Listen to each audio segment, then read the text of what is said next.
Da da da da da da da. Hola habaneros. I feel like I'm out of frame when I'm right here. That better? Up, yep, please don't fall. This tripod's a little iffy. Hey, how's it going? I went to a Panic at the Disco concert, Panic at the Disco and Weezer last night, but I really don't know Weezer at all, so it was just kind of awkward when they came on because I don't know any of their songs, so people were making fun of me back when I bought my tickets in February because they're all like, oh, you don't even know Weezer and you're going to their concert. It's like, oh no, I'm going for Panic at the Disco. Weezer's just like, it's not like I can just not go to that. Like I can just pick and choose. It was pretty good, but I wasn't there for Weezer. Yeah, offending people right off the bat. Woo! We're on a roll. So, today I'm going to be talking about an issue that I actually addressed at the end of a video a week or two ago. I don't remember what video it was, but it was at the end, like after I had my outro, because I didn't want anyone to get really mad at me for making an entire video about that. So, I actually wanted to make that video about the issue, but instead I made it about something else and then tacked on at the end a little bit of what I wanted to say. And that issue, I just still don't understand how people are still so unaccepting of LGBT people. Last night at Panic at the Disco made me really proud of who I choose to be my role models, because if any of you know the song Girls, Boys, by Panic at the Disco, right before Brendan was like, it's crazy how in 2016 we still have people trying to tell you who the f you are, who the f you can be, and who the f you can love. And the song, a part goes like, girls love girls and boys and love is not a choice, and that's like how it ends. It's like, girls love girls and boys and love is not a choice, and love is not a choice. And he's like, damn right, because it's true. Get on my level. So yeah, we're gonna be talking about how love is not a choice. Because it's not. Just things like that make you really realize how good my role model was. He's not exactly a role model. I just look up to the guy because he's got like vocal range of a god. He can play all the instruments, and he's super accepting of, I hate these cars because this window has to be open with a cooler in it because it's so hot and you can just hear everything. I turn the cooler off so it's hot in here because it's so loud. But yeah, he's so accepting of everyone and, just an all-around cool person. But yeah, love is not a choice. Back in the video where I tacked on a bit of the issue, I was talking about, I was looking at someone's page and there was a little place for bragging rights on this website.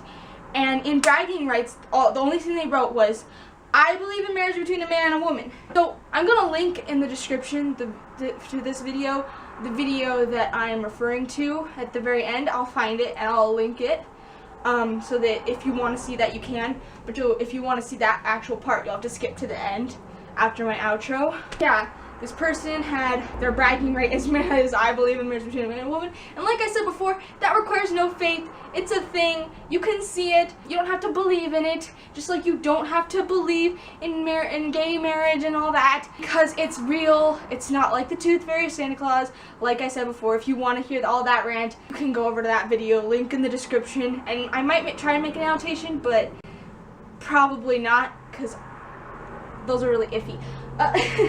So, yeah, it's just crazy to me that people still think that people are choosing to be gay and to be trans and all that. I think it's crazy that people still think that that's a choice, because it's not. It's like, if you think that people can choose to be gay, then you're just basically saying that you're bi, because only a bisexual person could possibly, in their heart of hearts, believe that you could choose either be attracted to one or the other by just like tuning it out, because like everyone has the ability to be gay, they just those people are sinners because they choose to do it.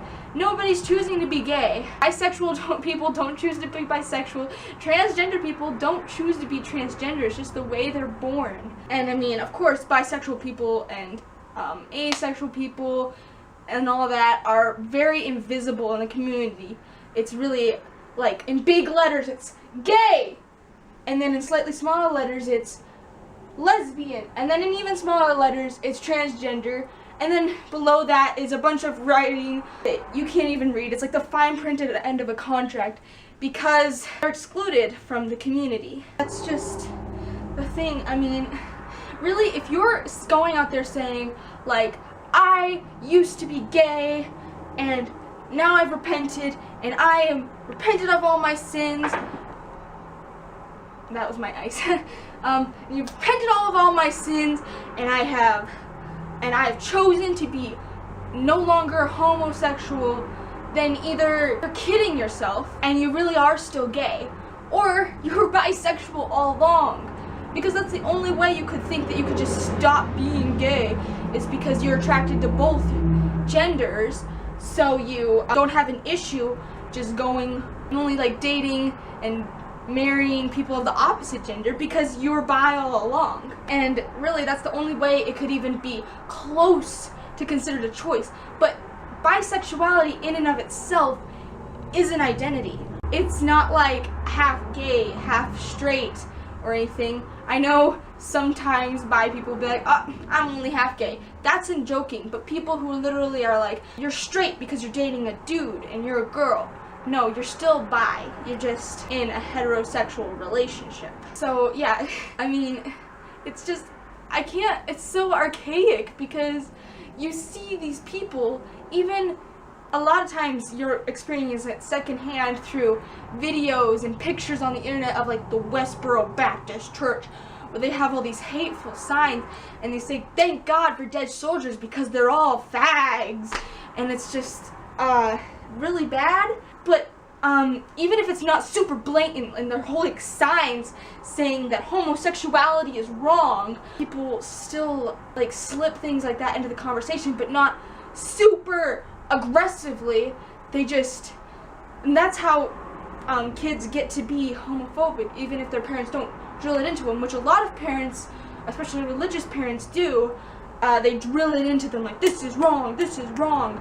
And it's even worse, especially if they're gay or something, because they grow up and they're attracted to the same gender or even both genders. I mean, either girls and boys, and or all genders and all that. And they are growing up feeling dirty and wrong, like they need to stop whatever they're doing and they can't help it. And I'm sorry. And even if they're not super against it, a lot of times they'll be like, I don't have anything against gay people, I just can't support their lifestyle. What does that mean? Like, you don't have to support their lifestyle. They're there. They just don't want you to actively freaking oppose them. They just want to exist peacefully. They don't want you to be trying to get yourself involved in their lives. They're perfectly fine if you just stay away from them and stop harassing them and saying that they're wrong and they're sinners and all this, and that they're choosing to do this sin, but it's not a choice. I know, I had this class, we're in religion, and they were talking about, they were trying to be like, as accepting as possible, but not like actually accepting gay people, by saying that they are probably sent down on earth gay because that's what they struggled with in the life before mortality. That's what they struggled with. They struggled with homosexual attraction, so they were given that to overcome on earth. Because they're talking about how people, all this stuff, and I just, it's not something to overcome, it's something to embrace. It's something that you have to learn over such an extended period of time because people are constantly drilling into you that it's so wrong what you are, and each jab at you makes it harder and harder for you to accept yourself for what you are. And that's why it's very toxic for people to be even saying it like that. Like, oh, they're not bad because they're like that. They just need to overcome it. What does that mean? Sorry. In conclusion, girls love girls and boys. And love is not a choice. Thanks for watching. Over to my outro. Go ahead and click subscribe. Love is not a choice. Damn right! It's not a choice. How could you feasibly believe that it's a choice? I can't understand that. Oh, like this is cool. It's like a skull. But, yeah. So if you're struggling to accept yourself because of this constant drilling into your head that what you are and what you do is wrong, just try your best, because that's all you can do. This is Tara signing off. Love is not a choice.